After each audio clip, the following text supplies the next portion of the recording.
નમસ્કાર વિદ્યાર્થી મિત્રો, આપ સૌનું કર્મયોગ કેરિયર ઇન્સ્ટિટ્યૂટના ઓનલાઈન લેક્ચરની અંદર આપ સૌનું સ્વાગત છે. આજે 12 માર્ચ 2024ના રોજ એસપીસીસી સબ્જેક્ટનો પેપર હતો. હું શિવમ મહેતા આજે તમને એસપીસીસી સબ્જેક્ટના પેપરનું પૂરેપૂરું સોલ્યુશન કરાવીશ.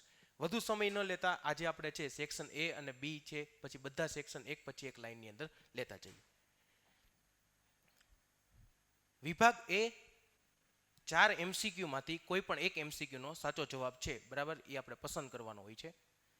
પહેલો MCQ છે, બેંક સાથેના પત્રવ્યવહારમાં જ્યારે પણ નાણાંની કોઈ રકમનો ઉલ્લેખ થતો હોય ત્યારે તે કેવી રીતે લખવી જોઈએ? તો વિદ્યાર્થી મિત્રો, આનો સાચો જવાબ આવશે સી, આંકડા અને શબ્દોમાં બંને લખવી જોઈએ. ચોપડીનો જ MCQ હતો. બીજા નંબરનો MCQ છે, મોટા શહેરમાં પાણી પુરવઠો પૂરતા પ્રમાણમાં મેળવવા માટે કઈ સંસ્થાઓ સાથે પત્ર વ્યવહાર કરવો પડે? તો આમાં આવે મહાનગરપાલિકા. ઘણા લોકોએ છે કેન્દ્ર સરકાર લખ્યું હોય, આ MCQ ખોટો પડે. મોટા શહેરમાં પૂછ્યું છે એટલા માટે મહાનગરપાલિકા આવે. ત્રીજા નંબરનો MCQ છે, કર્મચારીઓને વ્યવસ્થા તંત્રે ઘડેલ આચાર સંહિતા. આચાર સંહિતાની વાત આવે ત્યારે અહીંયા સીધું આવી જશે પરિપત્ર, નોટિસ, મેમો, અરજીપત્ર ન આવે. જ્યારે વીમાધારક વીમો લે છે ત્યારે વીમા કંપની અને ધારક વચ્ચે શું બની જાય છે? સીધો MCQ નો જવાબ કરાર. પાંચમા નંબરનો MCQ નો છે, RTGS નું પૂરું નામ શું છે? આનો જવાબ આવશે real time gross settlement, option B. છઠ્ઠા નંબરનો MCQ છે, પ્રેઝન્ટેશનમાં કોણ કેન્દ્ર સ્થાને હોવું જોઈએ? પ્રેઝન્ટેશનમાં કેન્દ્ર સ્થાને પ્રેક્ષકો હોવા જોઈએ. આપણા બંને વચ્ચે જે પ્રેઝન્ટેશન થાય છે એની અંદર પણ કેન્દ્ર સ્થાને પ્રેક્ષકો જ હોય છે, જેમ કે તમે. સાતમા નંબરનો MCQ છે, શેરની કેવી વેચની શરૂઆતથી જ રદ બાતલ કહેવાય છે? આનો જવાબ આવશે વિદ્યાર્થી મિત્રો ગેરકાયદેસર. કારણ કે ગેરકાયદેસર શેર વેચણીની અંદર કરાર માટેના 4 આવશ્યક તત્વોનો સમાવેશ થતો નથી, તેથી તે શરૂઆતથી તે રદ બાતલ ગણાય છે. આઠમા નંબરનો MCQ છે, ચોપડીનો મોસ્ટ આઈએમપી MCQ તો બધા વિદ્યાર્થી મિત્રોને અગાઉ પણ જણાવેલું કે આ MCQ ખાસ પાકો કરવો. 2 હપ્તા વચ્ચેનો સમયગાળો ઓછામાં ઓછો કેટલો હોવો જોઈએ? આનો જવાબ આવે 1 માસ અથવા 30 દિવસ. નવમો MCQ, શેર હોલ્ડરો પોતાના શેર પ્રમાણપત્ર કંપનીને પરત કરે એને કહેવાય શેર સોંપણી. આનો જવાબ આવશે શેર સોંપણી. 10મા નંબરનો MCQ છે, શેર હોલ્ડર માટે શેર કેવી મિલકત છે? આનો જવાબ આવે જંગમ મિલકત છે. 10 MCQ છે, મને લાગે છે કે તમે લોકો પણ સાથે ટેલી કરતા હશો. 11મા નંબરનો MCQ છે, ફરજિયાત ફેરબદલી. ફરજિયાત ફેરબદલી એટલે કોઈ વ્યક્તિ અવસાન પામે, નાદાલ જાહેર થાય, અસ્થિર મગજનો જાહેર થાય, તેવા સંજોગોને ફરજિયાત ફેરબદલી કહેવાય છે. તો એમાં ... આપ્યું છે, એટલે આપણે છે વિકલ્પો વાંચીએ. સંમતિ જરૂરી છે, સંમતિ જરૂરી નથી, સંમતિ ગમે તે આપી શકે કે રજિસ્ટરની સંમતિ. આમાં સંમતિ જરૂરી નથી. કોઈ પણ વ્યક્તિ અવસાન પામે, નાદાલ જાહેર થાય, એની ફેરબદલીમાં છે, બરાબર છે, એટલે ખરીદ વેચાણમાં એની સંમતિની જરૂરિયાત હોતી નથી. 12મા નંબરનો MCQ છે, કંપની ફડચામાં જાય અથવા વિસર્જન થાય ત્યારે ડિબેન્ચર ધારકોને પૂછ્યું છે, શેર ધારકો નથી. જો સવાલ છે આખો પૂરો વાંચો. ડિબેન્ચર ધારકોને છે નાણાં મેળવવાનો કેવો હક મળે છે? અગ્રીમ. અગ્રીમ એટલે પ્રથમ, પહેલો. એની પછીનો સવાલ છે 13મા નંબરનો, ડિબેન્ચર ધારકો તેમના હિતોના રક્ષણ માટે કોની નિમણૂક કરી શકે છે? આનો જવાબ આવે ડિબેન્ચર ટ્રસ્ટીઓની. ડિબેન્ચર ટ્રસ્ટી છે ડિબેન્ચર ધારકો છે એના હિતનું રક્ષણ કરશે. 14મા નંબરનો MCQ છે, સંયુક્ત શેર ધરાવનાર વ્યક્તિ પૈકી કંપની કોના નામે પત્ર વ્યવહાર કરે છે? આમાં પ્રથમ વ્યક્તિના નામે, જેથી કંપનીને સરળતા રહે. નોટિસ છે, પરિપત્ર છે, બધી બાબતો છે પ્રથમ વ્યક્તિના નામે મોકલવામાં આવે છે. એની પછીનો સવાલ છે, ખાનગી કંપનીમાં ઓછામાં ઓછા કેટલા સંચાલકો હોવા જોઈએ? આનો જવાબ આવશે 2. 2 સંચાલકો છે, બરાબર છે, એ ખાનગી કંપનીની શરૂઆત કરી શકે છે.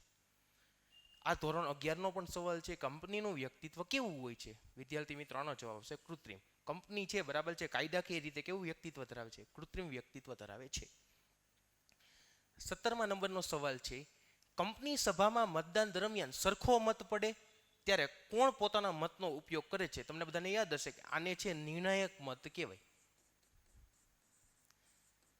અંગ્રેજી ભાષામાં કહીએ તો કાસ્ટિંગ વોટ. એનો ઉપયોગ સભાપતિ કરે છે, કારણ કે સભાની સંપૂર્ણ કાર્યવાહી ચલાવનાર વ્યક્તિ સભાપતિ હોય છે. ખાસ ઠરાવની તરફેણમાં ઓછામાં ઓછા કેટલા સભ્યોની બહુમતી આવશ્યક હોય છે? ખાસ ઠરાવ જ્યારે પૂછે ત્યારે 75% આવે. 51% છે, બરાબર છે, એ સામાન્ય ઠરાવની અંદર આવે છે. વિદ્યાર્થી મિત્રો, આ સવાલ છે, બરાબર છે, એસપીના 6થા ચેપ્ટરનો છે. સામાન્ય ઠરાવમાં 51% બહુમતી હોય, ખાસ ઠરાવમાં 75% બહુમતી હોય છે. 19મા નંબરનો, જાહેર કંપની ઓછામાં ઓછી કેટલી સભ્ય સંખ્યા થાય તો કંપનીને ફડચામાં લઈ જઈ શકે છે? આમાં 7 કરતાં ઓછી. જાહેર કંપનીની વાત છે એટલા માટે. ઓફિશિયલ લિક્વિડેટર સૌથી મેઇન લિક્વિડેટર, જેને છે લેણદારો અથવા સભ્યો દ્વારા વિસર્જન હોય ત્યારે કાર્યવાહી કરતો હોય તેવો વ્યક્તિ, એ પોતાનો મત કોને જણાવે છે? આની અંદર આવશે ટ્રિબ્યુનલ, અદાલતને. ઘણા બધા વિદ્યાર્થીઓ સંચાલકો લખશે તો એ ખોટું પડશે. ટ્રિબ્યુનલ, અદાલત નિર્ણય કરશે કે આ કંપની છે બરાબર છે એને બંધ કરવી છે કે નહીં, એટલે આ સંચાલકો છે એ ખોટું પડશે. ટ્રિબ્યુનલ છે એ સાચું પડશે. આઈ હોપ કે તમારા બધા એમસીક્યુ છે બરાબર છે એના જવાબ તમને મળી ગયા હોય. હવે છે વિભાગ બી. વિભાગ બી ની અંદર આપણે આમાં વ્યાખ્યાઓ છે, એક શબ્દોમાં જવાબ છે એવા પૂછતા હોય છે. આ પહેલું જોઈએ. વીમો શેની સામે છે? રક્ષણ મેળવવાની વ્યવસ્થા છે. ચેપ્ટર નંબર 4 સીસી નો ભાગનો છે. વીમો છે જોખમો કે આકસ્મિક છે બરાબર છે આફતો સામે છે રક્ષણ મેળવવાની વ્યવસ્થા છે. જો 21મા નંબરનો સવાલ આઈ હોપ તમને દેખાતો હશે. સંભવિત જોખમો કે છે એની સામે છે આફતો સામે રક્ષણ મેળવવાની વ્યવસ્થા છે. બીજા નંબરનો સવાલ છે ઈ લર્નિંગને કયા નામથી ઓળખવામાં આવે છે? ઈ લર્નિંગને ઇન્ટરનેટ લર્નિંગ, ઈ લર્નિંગના નામે ઓળખવામાં આવે છે. આવો તમને સવાલ પૂછે. ઈ લર્નિંગ, ઇન્ટરનેટ લર્નિંગ અથવા ઈ લર્નિંગનો મતલબ થશે ઇલેક્ટ્રોનિક લર્નિંગ. રજૂઆત એટલે શું? બરાબર છે વાતચીત જે મારી છે બરાબર છે વાતચીત જે શબ્દો છે એને સામેવાળા પક્ષકાર સુધી પહોંચાડવાની પ્રક્રિયા છે એને રજૂઆત કહેવામાં આવે છે. શેર લિયન એટલે શું? જે વ્યક્તિએ કંપનીએ મંગાવેલ હપ્તા ભરેલા ન હોય, કંપની દ્વારા મંગાવેલ હપ્તા ન ભરે તો બદલામાં કંપની એ વ્યક્તિના શેર જપ્ત કરે છે. આ જપ્ત કરવાનો જે હક મળે છે ને એને શેર લિયન કહેવાય છે. શેર પર વિશેષ હક. ડીમેટ ખાતું ક્યાં ખોલવામાં આવે છે? ઘણા બધા વિદ્યાર્થીઓ આની અંદર બેંક લખીને આવે છે જે ખોટું પડે છે. ડીમેટ ખાતું ડિપોઝિટરી પાર્ટિસિપેન્ટ પાસે ખોલાવવામાં આવે છે. બે સંસ્થાઓ છે વિદ્યાર્થી મિત્રો ડિપોઝિટરી પાર્ટિસિપેન્ટ તરીકે, NSDL અને CDSL. આમાં તમારો જવાબ આવશે ડિપોઝિટરી. ગીરો ડિબેન્ચર એટલે શું? કંપનીની મિલકતો ઉપર, જે કંપનીની મિલકતો હશે ડિબેન્ચર વખતે ગીરવે મૂકવામાં આવે એ કંપનીની મિલકતો ઉપર કાં તો સ્થિર બોજ અથવા અસ્થિર બોજ ઊભો કરવામાં આવે છે બરાબર છે.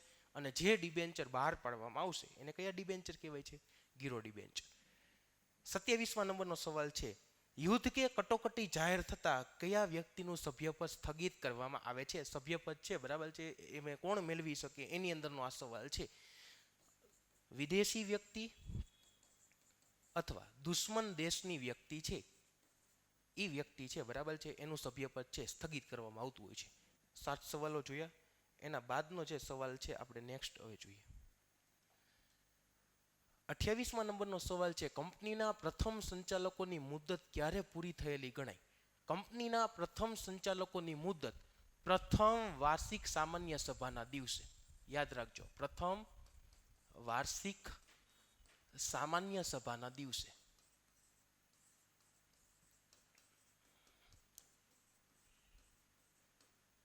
ત્યારબાદનો છે કાર્યસૂચિનો અર્થ આપવો. સભાની અંદર જે કાર્ય કરવાના હોય તેને જે ક્રમ આપવામાં આવે છે એને કાર્યસૂચિ કહેવામાં આવે છે. એક પછી એક જે ક્રમની અંદર કાર્યો કરવાના હોય એને કાર્યસૂચિ કહેવામાં આવે છે. લિક્વિડેટરની નિમણૂક થતા કોની સત્તાનો અંત આવે? તો પહેલા તો છે સંચાલકની સત્તાનો અંત આવશે, મેનેજિંગ ડિરેક્ટર અને મેનેજર. આ બધાની સત્તાનો શું આવી જશે? અંત આવી જશે. વિદ્યાર્થી મિત્રો તમે આ વાત નોટ કરી હોય તો તમને ખબર પડશે કે બધા MCQ બધા VSQ ટેક્સ્ટ બુકના બેઠે બેઠા આપેલા છે. જેને ટેક્સ્ટ બુકના MCQ ને VSQ કર્યા હશે ને એને તરત પૂરેપૂરા માર્ક આની અંદર આવેલા હશે. હવે સેક્શન C છે જેની અંદર 2 માર્કના સવાલો પૂછાય છે. કુલ 7 સવાલો હોય છે બરાબર છે. 7 દુ 14 ઓપ્શન તમે કાઢી શકો છો. એમાં પહેલું છે બરાબર બેંકને લખવામાં આવેલા વિનંતી પત્રમાં કયા પ્રકારના પત્રનો સમાવેશ થાય છે તેની યાદી આપો. બેંકને આપણે ઘણા બધા વિનંતી પત્ર લખાય, ખાતું ખોલાવવા માટે, ડીમેટ ખાતું ખોલાવવા માટે, આ ઉપરાંત છે ATM કાર્ડ મેળવવા માટે, ડેબિટ કાર્ડ મેળવવા માટે, ચેકબુક મેળવવા માટે, પાસબુક મેળવવા માટે, આ બધા વિનંતી પત્રનો આમાં સમાવેશ થાય છે. કઈ સંસ્થાઓને સ્થાનિક સંસ્થાઓ ગણી શકાય? ખાસ યાદ રાખજો વિદ્યાર્થી મિત્રો, સ્થાનિક સ્વરાજ્યની સંસ્થા આનો જવાબ આવે. સ્થાનિક સ્વરાજ્યની જે સંસ્થાઓ છે એને સ્થાનિક સંસ્થા તરીકે ઓળખી શકાય. પૂછ્યું નથી આની અંદર, પણ તમે જવાબની અંદર એમ પણ લખી શકો સ્થાનિક સ્વરાજ્યની સંસ્થા કઈ જે નિઃશુલ્ક દરે આપતી હોય, બિન સેવાભાવી સંસ્થા ગ્રામ પંચાયત છે, તાલુકા પંચાયત, જિલ્લા પંચાયત, મહાનગરપાલિકા, બધી સ્થાનિક સ્વરાજ્યની સંસ્થા કહેવાય. એને બીજા કયા નામે ઓળખી શકીએ છીએ આપણે? સ્થાનિક સંસ્થાઓ. અપકર્ષ અંગેના સંજોગો. અપકર્ષનો મતલબ થાય કે કોઈ વ્યક્તિ જે હોદ્દા ઉપર કાર્ય કરે છે એનાથી એને નીચલા હોદ્દા પર મૂકી દેવું, એનું નામ છે અપકર્ષ. તો અપકર્ષના સંજોગો કયા કયા હોય? પહેલો સંજોગ, વ્યક્તિ છે પોતાના કાર્યમાં વારંવાર ગેરરીતિ આચરતો હોય છે, કંપનીની વિરુદ્ધ કાર્ય કરતો હોય. ઘણીવાર છે અપકર્ષનું કારણ એવું હોય કે વ્યક્તિ પોતાની છે કામ કરવાની આવડત છે, જે છે કળા છે, ગુમાવી બેઠો હોય કોઈ અકસ્માતને લીધે. તો આ બધા અપકર્ષના સંજોગો આવે. ગેરકાયદેસર શેર વેચણી એટલે શું? શેર વેચણી એ છે કંપની અને શેર હોલ્ડરો વચ્ચેનો કરાર છે. કરારની અંદર 4 આવશ્યક તત્વો આવે: દરખાસ્ત, દરખાસ્તનો સ્વીકાર, સ્વીકારની જાણ અને અવેજ. આ 4 તત્વો ન હોય તો કઈ કાયદેસર વેચણી કહેવાય? ગેરકાયદેસર શેર વેચણી કહેવાય છે. શેર સોંપણીના સંજોગો જણાવો. જો 2 માર્કની અંદર મોસ્ટ ટાઈમ સવાલ હતો શેર સોંપણીના સંજોગો, જે પૂછાણો. શેર સોંપણીના સંજોગોની અંદર પહેલું આવે શેર પ્રમાણપત્ર ફાટી જાય, વાંચી શકાય તેવી છે, બરાબર છે, એવું ન હોય, શેરનું એકત્રીકરણ કરવાનું હોય, વિસ્તરણ કરવાનું હોય, તેના માટે છે શેર સોંપણીના સંજોગો આવે. શેર સોંપણીનો મતલબ શેરનું પ્રમાણપત્ર છે એ કંપનીને પરત આપી દેવું. અંશત રૂપાંતર ડિબેન્ચર એટલે શું? આપણે બધા જાણીએ છીએ ડિબેન્ચર છે, બરાબર છે, એની મુદત પૂરી થાય એટલે ડિબેન્ચર છે એને કેવા કરવામાં આવે છે? પરત. આ વખતે કંપની છે, બરાબર છે, અમુક પૈસા છે, બરાબર છે, એ રોકડમાં આપશે અને અમુકના બદલામાં જે શેર મળે. આ છે જે મેં 2 ભાગ પાડ્યા એને અંશત રૂપાંતર કહેવાય. અડધા છે એના રોકડા મળ્યા અને અડધા છે એ વ્યક્તિને શેર મળે છે, અને અંશત રૂપાંતર સમ ડિબેન્ચર કહેવામાં આવે છે. હવે અહીંયા એવું રૂપાંતર પાત્ર ડિબેન્ચર ધારક દ્વારા કઈ રીતે સભ્ય બને છે? હવે જે વ્યક્તિ છે એના શેર છે, બરાબર, સોરી, જે ડિબેન્ચર છે એનું આપણે જે શેરમાં રૂપાંતર કરશું જ્યારે મુદત પૂરી થાય ત્યારે એ વ્યક્તિ છે, બરાબર છે, કંપની છે, બરાબર, એનો શેર હોલ્ડર બની જાય છે. શેર હોલ્ડર બનશે એટલે એનું નામ છે, બરાબર, કંપનીના ચોપડાની અંદર નોંધાય છે. એટલે આ વ્યક્તિ કંપનીનો શું બની જાય છે? સભ્ય બની જાય છે. સંચાલકોની જવાબદારી કેટલા પ્રકારની હોય છે? આવો સવાલ પૂછાય એટલે આપણે એક વિચારી જ લેવાનું કે કંપનીના સંચાલકોની જવાબદારી 2 પ્રકારની: દીવાની જવાબદારી અને ફોજદારી જવાબદારી. સભા નોંધમાં કઈ કઈ વિગતોનો સમાવેશ થાય છે? સભા નોંધની અંદર છે ઘણી બધી વિગતનો સમાવેશ થાય છે. 2 માર્કમાં પૂછ્યો એટલે તમે કોઈ પણ 4 લખો એ સાચી પડે. સભાનો પ્રકાર, બરાબર છે, સભાની તારીખ, સભાનું સ્થળ, સભાની અંદર થયેલા મુદ્દાઓની ચર્ચા વિચારણા, સભાની અંદર કેટલા વ્યક્તિઓએ છે પ્રસ્તાવની અંદર આપ્યો, બરાબર, મત, તે નિર્ણાયક મતનો ઉપયોગ થયો છે કે નહીં, આ બધાનો સમાવેશ છે સભા નોંધની અંદર થતો હોય છે. ફરજિયાત વિસર્જનની પ્રક્રિયા, બરાબર છે, આને છે અદાલત દ્વારા વિસર્જનની પ્રક્રિયા તરીકે પણ ઓળખી શકાય. એના યોગ્ય અને ન્યાયી કારણો આપો. કુલ છે વિદ્યાર્થી મિત્રોના 7 આવે છે, કોઈ પણ 2 પૂછ્યા છે. માની લ્યો કે આની અંદર છે ખાસ ઠરાવ દ્વારા લખો, નોંધણીનું પ્રમાણપત્ર, કંપની પોતાનું દેવું ચૂકવવા માટે અસમર્થ હોય, સભ્ય સંખ્યામાં ઘટાડો થાય, ભારતના સાર્વભૌમત્વ વિરુદ્ધ કાર્ય કરે. આ 7માંથી તમે કોઈ પણ 2 લખી શકો છો, સાચા પડશે. હવે છે વિભાગ ડી, જેની અંદર છે 5 પ્રશ્નો પૂછેલા હોય છે અને દરેક પ્રશ્નનો છે કેટલા માર્ક હોય છે? 3 માર્ક. શેર વેચણી અંગે સેક્રેટરીની ફરજો જણાવો. જેને શેર અરજીની પ્રક્રિયા, જે શેર વેચણીની વિધિ, આ બધા આવડતા હશે ને સવાલ, એને આ શેર વેચણીની છે સેક્રેટરીની ફરજો આવડી ગઈ હશે. કારણ કે જ્યારથી પ્રક્રિયા શરૂ થાય ને ત્યારથી બધી સેક્રેટરી કરે. આસબામાં ખાતું ખોલાવવું, શેર વેચણી કરવી, વેચણીમાં છે વિવિધ રોકાણકારના વર્ગ પાડવા, છૂટક રોકાણકારો, બિન સંસ્થા કે ઊંચી નેટવર્ક ધરાવતા રોકાણકારો, આ બધાની વેચણીથી માંડીને બધી કાર્ય છે સેક્રેટરીની ફરજો બને છે. 3 માર્કમાં પૂછ્યો છે એટલે તમે 6 થી 7 મુદ્દા લખો એ તમારા સાચા પડશે. શેરના કાયદાકીય હસ્તાંતરણ, અહીંયા છે ને કાયદાકીય હસ્તાંતરણનું બીજું નામ ખાસ યાદ રાખવું. આને આપણે છે ફરજિયાત છે ફરજિયાત હસ્તાંતરણ તરીકે ઓળખીએ છીએ. ફરજિયાત હસ્તાંતરણના સંજોગો, પહેલું આવશે શેર હોલ્ડર છે એ અવસાન પામે અને વસિયતનામું તૈયાર કરેલું હોય. શેર હોલ્ડર અવસાન પામે, વસિયતનામું તૈયાર કરેલું ન હોય, નાદાલ જાહેર થાય, અસ્થિર મગજનો જાહેર થાય અને એકલ વ્યક્તિ કંપનીના સંદર્ભમાં. 5 એના છે સંજોગો આવશે. હવે 43મા નંબરનો સવાલ છે શેર અને ડિબેન્ચર વચ્ચેનો તફાવત આપો. 3 માર્કમાં ખાલી કેટલા મુદ્દા પૂછ્યા છે વિદ્યાર્થી મિત્રો? 3. ચોપડીમાં જોશો તો 12 થી 13 મુદ્દા આપેલા છે, જે તમારામાં લખવાના હતા 3. અર્થ છે, વળતર છે, નુકસાની, સ્ટેમ્પ ડ્યુટી, આ તમે કોઈ પણ મુદ્દા લખો 3 તમારા સાચા પડશે. શેર અને ડિબેન્ચર માટે કંપનીનું સભ્યપદ કોણ મેળવી શકે? માત્ર તમારે આની અંદર મુદ્દા અને થોડી ઘણી ડિટેલ્સ લખવાની હતી. તો આની અંદર ભાગીદારી પેઢી, કંપની છે, વ્યક્તિ છે, હિન્દુ અવિભક્ત કુટુંબ છે, આ બધા વ્યક્તિઓ છે બરાબર એ કંપનીનું સભ્યપદ મેળવી શકતા હોય છે. ચોપડીની અંદર આપેલું છે વિદેશી વ્યક્તિઓ છે એ બધું તમે વાંચી શકો છો. સંચાલકોની લાયકાતો જણાવો. અનુભવી હોવો જોઈએ, કલ્પનાશીલ હોવો જોઈએ, કોર્પોરેટ ગવર્નન્સની આવડત હોવી જોઈએ, ઇંગ્લિશમાં બોલવાની ક્ષમતા સારી હોવી જોઈએ, જે કોર્પોરેટ ગવર્નન્સની અંદર એનો સમાવેશ થઈ જાય છે. કંપની ધારાની બધી બાબતોનું જ્ઞાન હોવું જોઈએ. આ બધી સંચાલકોની લાયકાતોની અંદર આવે છે. કંપનીની સભાના વિવિધ પ્રકારો દર્શાવો. માત્ર દર્શાવવાના કીધા છે એટલે આપણે ચાર્ટ સ્વરૂપે દર્શાવી શકીએ છીએ. મુખ્યત્વે કંપનીની સભાઓના 3 પ્રકાર પડે છે: ડિરેક્ટર્સની સભા, શેર હોલ્ડર્સની સભા અને ખાસ સભા. શેર હોલ્ડરની સભાના પાછા 3 પ્રકાર પડે: વાર્ષિક સામાન્ય સભા, સામાન્ય સભા અને જે 6 માસિક ભરાય છે બરાબર છે, જેને આપણે એન્યુઅલ જનરલ મીટિંગ પછી કહેતા હોય એક્સ્ટ્રા ઓર્ડિનરી મીટિંગ. તે લેન્ડરો દ્વારા સ્વૈચ્છિક વિસર્જનનો અર્થ અને વિધિ જણાવો. મુદ્દાઓ લખીને તમારે એના વિશે સમજાવવાનું. તો લેણદારો દ્વારા સ્વૈચ્છિક વિસર્જન, લેણદારો છે બરાબર એ પોતાનો મત છે સમજીને વિસર્જન છે એ કરવા ઈચ્છે ત્યારે, જો યાદ રાખજો લેણદારો દ્વારા વિસર્જન હોય એની અંદર સદ્ધરતાનું જાહેરનામું બનતું નથી અને એની વિધિ જેના 11 મુદ્દા આવતા હતા બરાબર છે એ આપણે ધ્યાન રાખવાના હોય છે. હવે વિભાગ ઈ છે. વિભાગ ઈની અંદર પહેલો જ આપેલો છે તમને ઈમેલ. હીરો સાયકલ સુરત વતી છે અંબિકા સાયકલ્સ મેન્યુફેક્ચરિંગ નોઈડાને 500 સાયકલ ખરીદવા માટેનો ઓર્ડર આપતો ઈમેલ લખવાનો છે. પત્ર કરતા ઈમેલ સારો ટુ ફ્રોમ પછી તમે શ્રીમાન કરીને આખો ઈમેલ લખી શકો છો. ઈમેલ લખવાની બધાની ક્ષમતા અલગ અલગ હોય છે, બધાના શબ્દો પણ અલગ હોય છે. હું લખું તો મેં મારી ક્ષમતાથી લખ્યું હોય, તમે તમારી ક્ષમતાથી લખ્યું હોય.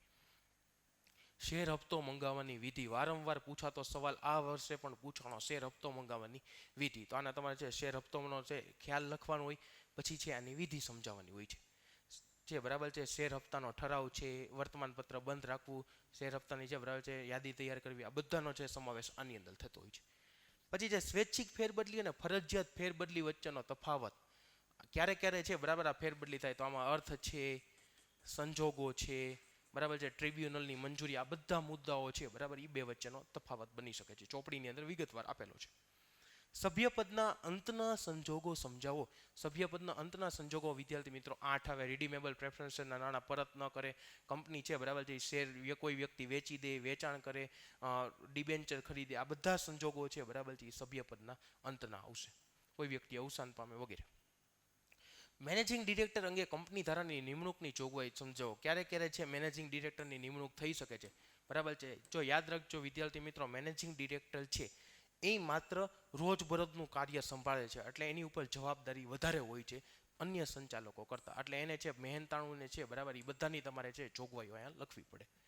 સામાન્ય ઠરાવ અને ખાસ ઠરાવનો પ્રકાર તફાવત તમારે દર્શાવવાનો છે. માત્ર 5 જ મુદ્દા હતા જે તમારે લખવાના હતા. એમાંથી પહેલું તો આવે મતદાન.